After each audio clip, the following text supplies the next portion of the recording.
Reuters top Washington lawyer Abe Lowell engaged in an email exchange with a prankster posing as client Jared Kushner on Monday, at one point telling the prankster that he needed to see all emails sent and received from a private email account the president's son-in-law had set up in December. The exchange, which the prankster provided to Business Insider, came as Kushner was dealing with his own minor email scandal and offers a window into how his team is responding in its initial stages.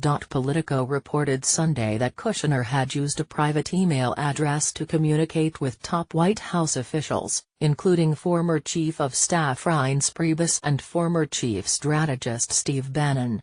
The New York Times reported Monday night that as many as 6 top White House officials, including Priebus and Bannon, used private email accounts to discuss White House matters. Lowell's exchange with the man posing as Kushner marked the second time this month that a top lawyer representing a senior White House official corresponded with a prankster thinking he was a colleague or client.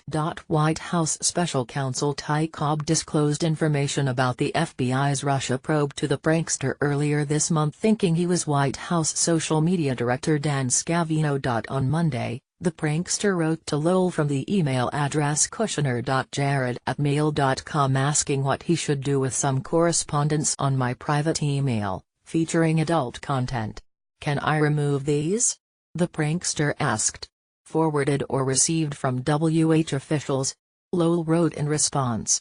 "I think one was forwarded from a White House official. We had discussed a shared interest of sorts. It was unsolicited. Then there are a handful more, but not from officials," said the prankster, still posing as Kushner. "I need to see I think all emails between you and WH, just for me and us," Lowell wrote.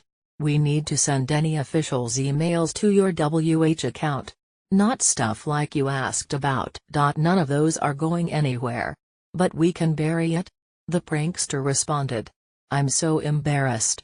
It's fairly specialist stuff. Half-naked women on a trampoline, standing on Lego scenes." The tag for the movie was #standing on the little people, Lowell replied. "Don't delete. Don't send to anyone. Let's chat in a bit." Lowell declined to comment on the record when asked about the exchange. He said in a previous statement that fewer than 100 emails from January through August were either sent to or returned by Mr. Kushner to colleagues in the White House from his personal email account.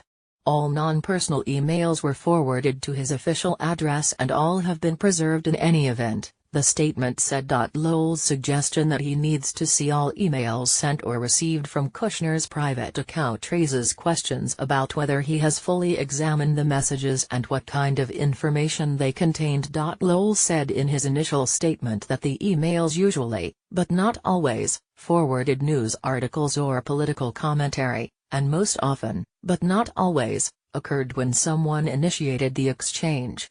All non-personal emails were forwarded to his official address and all have been preserved in any event, Lowell said. Former federal prosecutor Renato Mariotti said he was shocked to learn that Kushner's lawyer did not review the relevant emails before issuing a statement making assertions about what was in them and how many there were.